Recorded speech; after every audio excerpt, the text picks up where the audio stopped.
My name is Jeff Morgan. I'm from Dallas, Texas. I was reading this article by Edward Kruk, PhD, out of British Columbia. He has his PhD in social work, and he addresses the topic, what exactly is the best interest of the child? The first thing he does is refer to Article 3 of the United Nations Convention on the Rights of the Child, which requires member states to observe the best interests of the child as a primary consideration in all actions concerning children, whether undertaken by public or private social welfare institutions, courts of law, administrative authorities, or legislative bodies. So the follow-up question is, what exactly does the best interest of the child mean? And PhD Edward Kruk admits this. As with most articles of the convention, a clear and precise understanding of the best interest concept remains elusive, to the point that it has competing interpretations. Expert opinions provide little clarity, and decision makers are stumped when asked to precisely define what they mean by the best interest of the child. Experts often clash with what children and parents think are the best interest of the child. What he's saying here is that nobody actually knows what the best interest of the child is. And in many situations, you have a judge who will make a ruling that completely undermines the best interest of the child.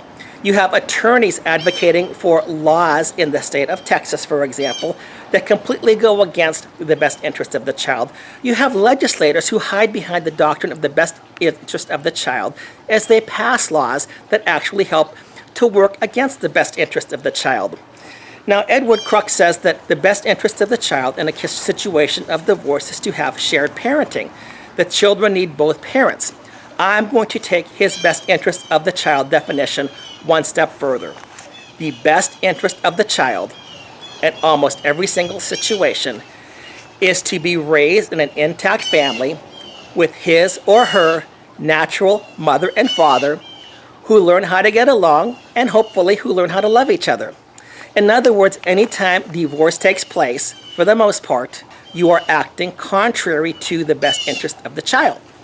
So for a judge, for example, who says that, I've heard this divorce case and I'm going to grant the divorce only because he has to, because it's a legislative divorce, because judges really have no option, because it's written by law that if one person files for the divorce, he or she must obtain the divorce.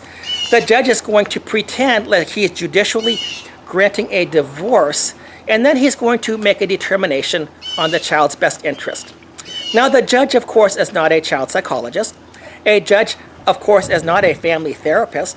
A judge probably does not have a degree in sociology. A judge really can't predict what's going to happen in this child's life as he makes the decision that is in the best interest of the child. I'm going to help this judge out, and the attorneys as well who are fighting for the best interest of the children, often contradicting what the real best interest of the child is.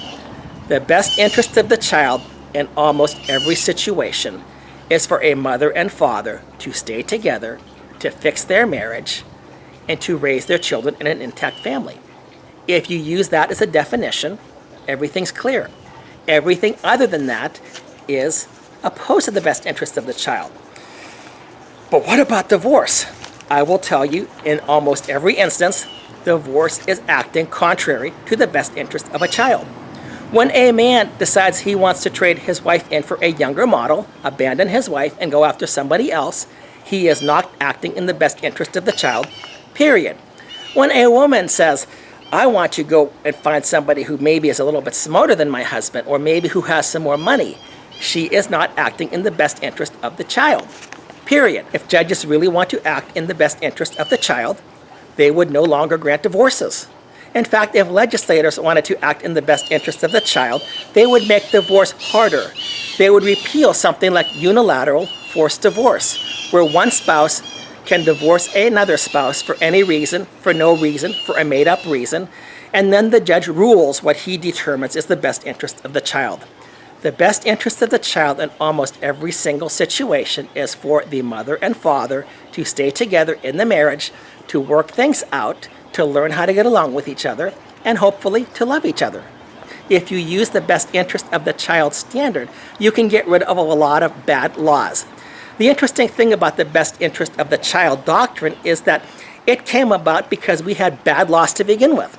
So for example, the divorce laws, in which it was very easy for parents to get a divorce, or one parent to force a divorce on another parent, one spouse to force a divorce on another spouse. Now we have children that are part of this marriage. We need to act in the best interest of the child. What you need to do is make divorce harder, make reconciliation part of the problem so that more marriages are saved. That is truly acting in the best interest of the child. So once again, to my friends who support the shared parenting movement, I will tell you that if you were a person who initiated the divorce against an unwilling spouse, you have acted against the best interest of the child. And if you are two people who decided that, well, you know what, we both want to split and go our separate ways, you both have acted against the best interest of the child. If you are an attorney who says that we need to have free divorce, we need to have unilateral divorce, we need to have divorce anytime, for any reason, for no reason, as people from the Texas Family Law Foundation do, as people, as divorce attorneys advocate, you are not acting in the best interest of the child, and you should disqualify yourself. Judges, social workers, attorneys, legislators, even churches who do not speak against the divorce culture of today are not acting in the best interest of the child.